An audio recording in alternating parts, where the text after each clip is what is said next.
Pasta Month.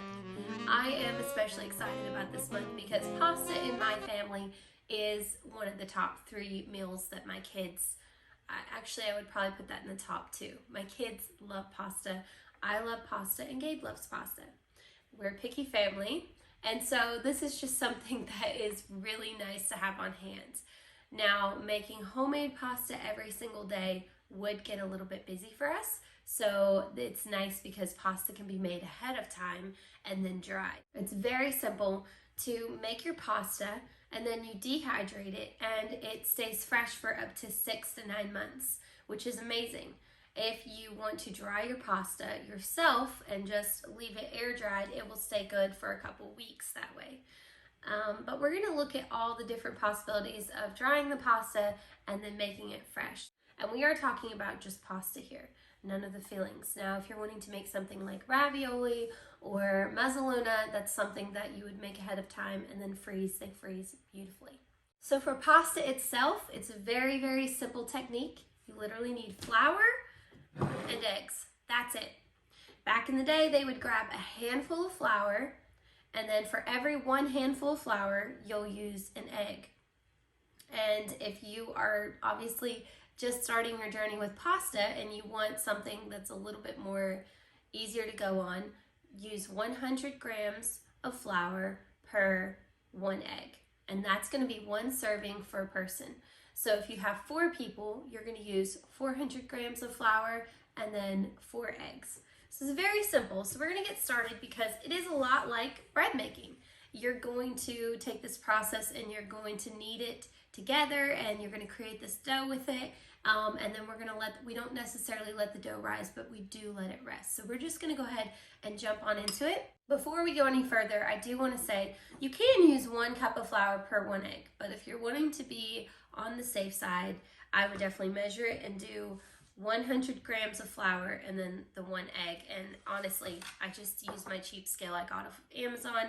This is my candle making scale. This is my soap making scale. I use this thing for everything. It was like $9 or $10. And I'll try to put it on there for you guys, but nothing fancy. This pasta making doesn't require a whole lot.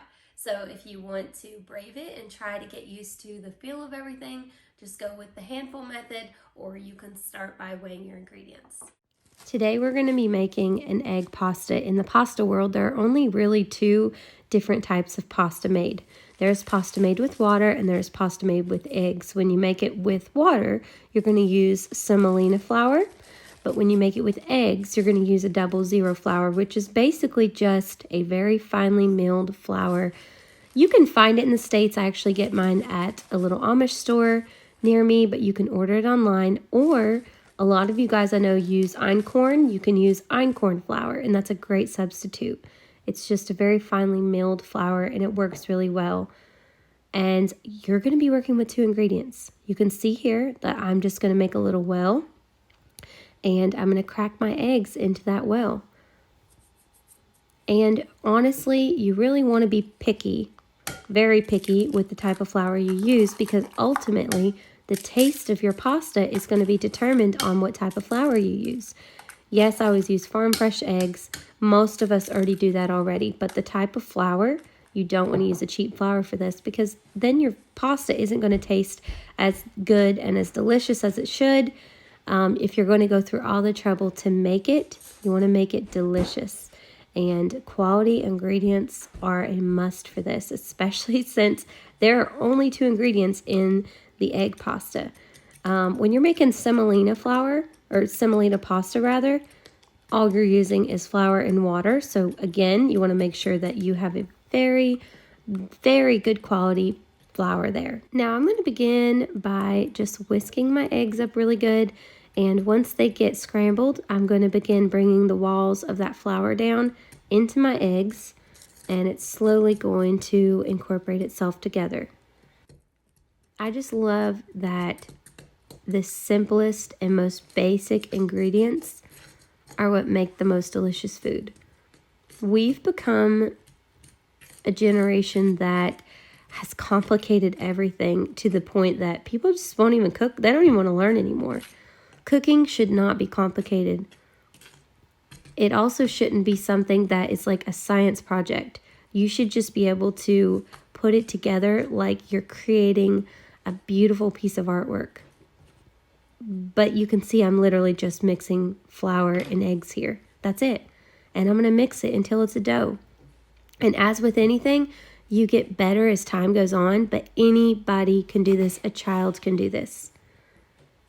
And you will get to the point to where you'll be able to tell, okay, my dough feels a little bit rough. My dough feels a little bit dry. You'll see here, I'm actually not going to use all the flour in here because once I get my dough to a certain feel, I stop. And I'm like, okay, I'm done. Like, I'm done adding any more flour because I don't want it to get too tough. You'll get to where you're like that when you're making pasta. You'll just know by the feel. If you've ever watched any of like the pasta grannies, I love those ladies. I'm quite obsessed with them right now. But I just love that you can watch them and when they like get to a certain point, like they stop and then they start another process. It's not because they're reading a recipe. They know the feel, they know what they're looking for, and I just think that is a beautiful thing. I hate so much that we have come to a place where we've complicated cooking, and it shouldn't be that way. It just shouldn't. It should be back to the basics of simple and easy to understand. I mean, today we are using no equipment for what we're doing, and we're going to make pasta. You can see here it's already coming together. I'm not going to add any more of the flour in, and I'm going to begin the kneading process. And I'm going to knead for about 10 minutes because I really want my dough, I want that gluten in there really stretched. The longer you knead it, which I will say, if you only have like one serving, you only have to knead it about 5 minutes. But I've got 4 servings here, so I want to knead it about 10 minutes. Some ladies, I've seen them knead their dough up to 30 minutes. It's unbelievable. And if you've ever tried this, I mean, obviously, if you've made dough, you understand. This is not an easy thing to do. Like, you're putting a lot of your weight into making this dough, and making sure that you're stretching the gluten in it properly. Another thing that I seen my granny do is my granny would always coat her pasta with a little bit of olive oil. So I do that. And I think it helps. I think it gives it a softer touch to it. But I don't do that until I get my dough completely incorporated together. And then I will simply put a little bit of, oh wait, I'm going to do it now. So I was just talking about it. But I just put a little bit on my hands, almost like I'm putting it on for lotion. And then I'm just going to knead it like that. And it does soften your dough up quite a bit. And you're just going to knead it like you would bread. It's very, very simple. You just want to make sure that you're stretching all of that in the dough and breaking it down to the point to where after you let it rest, when you go to touch it again, it's going to be so soft and so smooth and pliable. If it's rough to the touch and you can't just maneuver it really gently in your hands, something's wrong. You may have to add a little bit more water. Like I said before, I always like to add less flour than needed in the recipe because I just feel like it's better to have a softer dough than a rougher dough, because it is a lot easier to fix to sprinkle in a little bit more flour here and there. Now, if you notice, that dough is trying to go back into a tighter shape. You could see when I let go of it, it was like contracting back. That's kind of the whole purpose of kneading your dough. You want to make sure that you're activating all the gluten in your pasta dough. And when you activate it, that's what's going to give it a structure and form so that whenever you go to roll it out, it's going to roll out nicely and not try to contract back. It's going to hold together shape, and it's not going to break whenever you roll out your pasta to make out, your fettuccine or your angel hair. An under-kneaded dough, you're going to be able to tell it because it's going to snap and break easily. It might have some air bubbles in it, and it just won't roll out properly. So you do want to make sure that you're kneading your dough. Again, I'm going to coat my hands. I'm really bad about this. I don't know if everyone does this or if it's just me, but it works for me really well. I love keeping my hands covered with olive oil if I feel like the dough is okay with it. Now, if my dough is too soft, I'm obviously not going to be doing that. I may actually put a little bit of flour on my hands, but usually I'm using my olive oil quite often. you'll notice that your dough will start to come together, and it's just gonna get, it won't have like all those little breaking fibers that you can almost see in it. It will start to come together and it's gonna begin to look smooth. I usually notice a big difference after about 10 to 12 minutes, and that's when I'm done with mine. Now again, if you're only going to use one serving of pasta, 5 minutes is pretty good. Now my camera had died for a couple minutes here, so I had to go and charge it. But you can see that my dough is just coming together beautiful. Look how soft it's looking. And after I allow it to rest, it's going to be even more soft and pliable, which is amazing. So at this point, I've kneaded it about 12 minutes. I'm going to put it into a covered bag. You can also put it on, you know, a bowl with a lid or a plate over it. You can even put it in a tea towel. Just make sure that the tea towel doesn't have any perfumes or, you know, strong odors on it, because it will affect the taste of your pasta dough. Now, my pasta dough has been sitting for about 40 minutes. You can take it out after 30. I let it set, you know, until I'm done doing whatever I'm doing, but watch this. Look at how nice and beautiful. It looks just like Play-Doh. It really does. And it just molds however I want it to do. It goes right there with it. It's so beautiful. I love pasta dough. I love working with pasta dough. I love the texture of it and the feel of it. Like, it's literally like an adult playing with Play-Doh, only it's edible and it's going to be so delicious. So you're going to just start by rolling it out. Everybody does this differently. I really, really, really want to get one of those long, beautiful long, I don't know what they're called. Like there might be a French rolling pin, but you probably know what I'm talking about. Now you'll notice I'm flipping mine a lot. That's the only way I can really get my dough to continue to stretch. So I just flip mine. And as I flip it, I just keep rolling it out. Now this is the part where you would be using a pasta roller or a pasta machine, where it just comes through and it feeds it through and it just stretches it for you. But I just want to do it this way to show you guys you need no equipment to make homemade pasta. You don't need anything fancy or special. I did end up getting a pasta roller from my sister at her garage sale for like a couple bucks. So I definitely jumped on that. And if you have one, it does make it so much easier. I tend to never roll mine out thin enough. You want to roll it out to where you can see your fingers through it. I'm really bad about just being like, it looks fine. And then whenever I cook it, it's just a tad bit too thick. So I love using the pasta roller. It just feeds through on my counter, but this is also another way that you can just roll it out really simply. Put some elbow grease into that and just roll it out. I love watching the pasta grannies roll out their pasta like this, because it blows my mind how incredible it is that these 80 and 90-year-old women are still doing this. Because once you do it, you're like, wow, like you have some respect for them, because you know what goes into making this pasta. And the fact that they're like over there with like a 10-pound thing of dough is absolutely incredible. It just shows that they've been doing it a long time. They know what they're doing. They've already got those muscles worked. Just pretty awesome.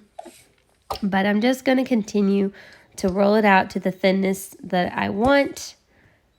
I'm really excited because you can take one dough recipe. Say you want to make up a big batch and you're going to dehydrate it. You can make up a huge batch of pasta dough, and some you can turn into fettuccine. Some you can turn into mezzaluna, which is my personal favorite. You know, you can do tortellini. It doesn't matter. You can take one dough recipe, because it's not like you need different ingredients to make different things. It's all the same. It's the same recipe, but you're just going to be creating different shapes is what it really boils down to. And I'm just going to roll this out some more. Now, once you get your dough rolled out, and like I said, you'll be able to kind of see your fingers through the dough. That's going to let you know that it's done. And now for the fun part. This is where you get to create. And you can create anything you want with this, which is the really fun part. You can make it a sweet, you can make it a savory pasta, or you can just make dried pasta. You can serve it that day, or you can dehydrate it. It doesn't really matter.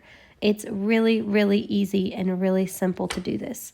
I'm going to make some filled pasta because that is my favorite. So I'm just going to start by creating a crease. I fold it directly in half, create a crease. Now I know where that crease is, so I'm going to start by placing, it's like a chicken ricotta filling. Oh my goodness, it's so delicious. And I'm just going to put that down onto my dough. This requires no chilling. As soon as you're done with, rolling out your dough, you can use it, which is what's so nice about it. If you want to go ahead and cook it right now, you can, or like we're making a filled pasta, so you could freeze it for later, or you can stick it in the fridge and cook it that night. But we're just going to fill it up. Doesn't have to be perfect. Again, we're making this homemade. The goal is not perfection, and it most certainly is not trying to be a professional chef. Our goal is to be wonderful home cooks. If I could be anything, it would be like my Mima and my grandma, my granny, my grandmother. When I think of cooks that just knocked it out of the park when they got in the kitchen, it was them. And they were all home cooks, but I come from a long line of just absolutely incredible cooks. They were amazing. So that's what we're going for here. We want to be grandma in the kitchen, not Francois. No offense to Francois. So now I'm going to just fold over my dough. And you can see it's just going to slowly rest. And I just want to form it around my filling there and kind of close that off. And this is a very simple process. Again, you're just going to seal it up so that whenever you drop it into the water, it doesn't open and your filling come out. So I'm just going to press it down. And sometimes I like to take like a little paddle, the end of a paddle, and I'll just put that down on there. You'll see, I'll probably do it here in a second. Yeah, this is one of my spoodles that my brother made me, and it comes in handy for a lot of different things in the kitchen. But when it comes to your filling, you can do anything you want, really. We're going to share some recipes with you guys that I think are really delicious. Now I'm just going to barely cut the very edges off to give them that really pretty grated look. Again, all my scraps, they will go into my scrap bucket for my chickens. My chickens love, I really don't like to give my chickens leftover pasta, so it's not like they get a lot, but when they do, it's a treat. Now you'll see they have little square cutters to make your ravioli or whatever. But I just wanted to show you that you can use what you have on hand, and this is what I had on hand, so this is what I'm using. You can use a pizza cutter for this. I use this actually for my soap making. It just creates a very pretty little edge. I love the versatility of this recipe because you can literally make a huge thing of this filled pasta and then have a bunch of different sauces, and people can choose, like if you're having a dinner party or something. My kids, they just love butter over it. Sometimes Callum will have like a little bit of cheese sprinkled on it. Gabe loves to have like a pasta, like a tomato pasta sauce over his. And then I love to have Alfredo on mine. So you could actually make a huge thing of this filled pasta and then have a bunch of different sauces, and it would be a really fun meal idea for people. Don't forget that you can freeze this. It freezes beautifully. After I get done with this, I'm going to actually just pop it straight into boiling water, boiling salted water. I do want to mention that when you're cooking homemade pasta, you want to salt that water, and you want to salt it pretty good. I just take a big old, not even a pinch, more than a pinch, and I just drop it in there. But you do want it pretty salted because that's going to give it its flavor. But here you can see it's all sealed up and it's ready to go. And I'm just going to put it in the water. Homemade pasta cooks a whole lot faster than your store-bought pasta. This I'm probably going to only cook for about a minute or two. When you're doing angel hair, I've seen them just drop it in for like 30 seconds. So you do want to be mindful of that. This is not like you're going to put it in there and it cooks in, say, 10 minutes. You definitely don't want to do that because then sometimes you can make it a bit gummy and overcooked. So I'm just going to put all this onto my plate, and I've got my water boiling because this is going to be my lunch.